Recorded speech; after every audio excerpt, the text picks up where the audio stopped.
diskusi kebangsaan dengan tema rakyat menuntut pemakzulan Jokowi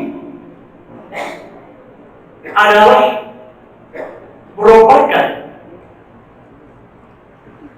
puncak dari cinta kita kepada bangsa dan negara yang saat ini melihat kondisi kehidupan bangsa yang semakin memprihatinkan. Demikian pula diskusi ini kita laksanakan merupakan puncak dari kecewaan rakyat dan bangsa Indonesia atas kondisi para pejabat negara yang berkhianat kepada rakyat dan bangsanya, yaitu ketika kebijakan negara saat ini semakin jauh dari cita-cita proklamasi kemerdekaan bangsa. Bahkan banyak kebijakan-kebijakan negara yang bertentangan dengan prinsip dasar kaidah bangsa, Pancasila, dan Undang-Undang Dasar 45. Persoalannya adalah ketika kondisi kehidupan bangsa semacam ini terus-menerus berjalan, pasti bangsa ini akan mengalami kehancuran. Karena apa? Sebab saat ini bangsa masih ada, negara masih ada, tetapi kebijakan negara dikendalikan oleh kekuatan oligarki, pemilik modal, dan juga negara-negara asing. Oleh karena itu lahirnya petisi 100 dalam rangka untuk menegakkan amar ma'ruf nahi munkar, memperbaiki kehidupan bangsa dan negara ini kembali kepada jati negara, jati diri negara, yaitu Pancasila dan Undang-Undang Dasar yang sesungguhnya. Saudara sekalian yang saya muliakan,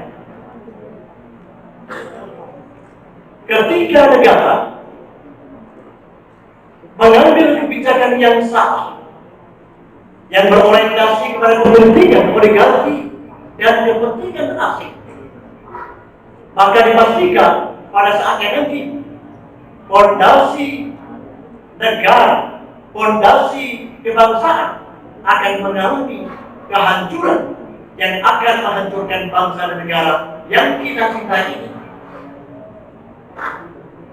Tanda-tanda zaman sudah tampak dalam kehidupan kita saat ini. Proses kehancuran bangsa semakin dekat dalam kehidupan kita bersama-sama ini. Yang pertama, bangsa ini dalam kondisi hancurnya moral elit politik bangsa ini.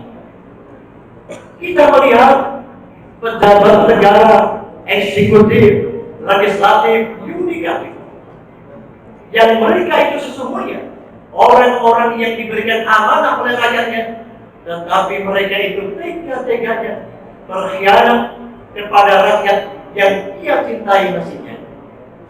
KKN, korupsi, nepotisme berjalan tanpa ampun. Mereka melakukan korupsi dan kolusi tidak punya perasaan malu. Bahkan Presiden sendiri, Jokowi pun tega-teganya menghancurkan kekuatan hukum dengan melahirkan anak haram calon presiden yang namanya Dulu Gibran.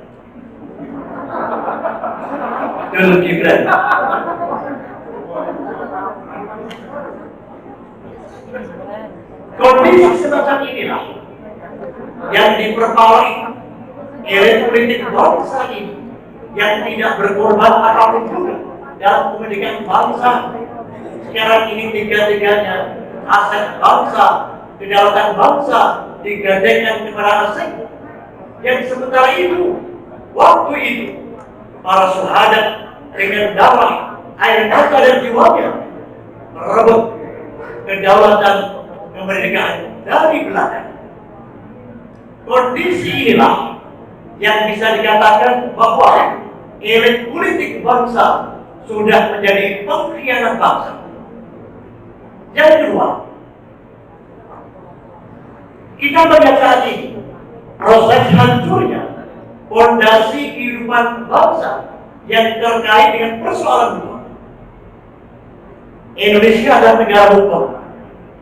Pasal 1 ayat 3 menyatakan Indonesia negara hukum, tetapi dalam praktek kenegaraan hukum ditegakkan tidak lagi berbicara tentang keadilan rakyat dan kebenaran, tetapi hukum ditegakkan demi kepentingan kuasa. Benar? Demikian pula kita melihat hukum ditegakkan terbang pilih. Orang-orang yang cinta kepada negara memberikan sikap kritis kepada negara ini, dianggap sebagai orang yang anti Pancasila, orang yang anti NKRI, sementara orang-orang yang melakukan korupsi, tetapi kalau dia itu kroninya Jokowi, aman-aman saja. Demikian pula dalam kehidupan demokrasi bangsa Indonesia ini. Saudara sekalian yang saya hormati, kita melihat saat ini demokrasi Indonesia mengalami kemandekan. Demokrasi bangsa ini dalam cengkraman kekuatan oligarki asing dan asing.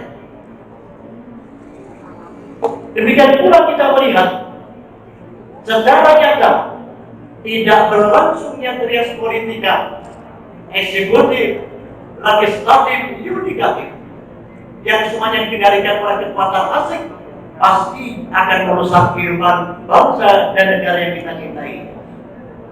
Saya melihat secara pasti semua kebijakan negara tunduk kepada proposal asing dan asing. Hadirin sekalian yang berbahagia, persoalan yang keempat adalah negara dan bangsa saat ini mengalami kehancuran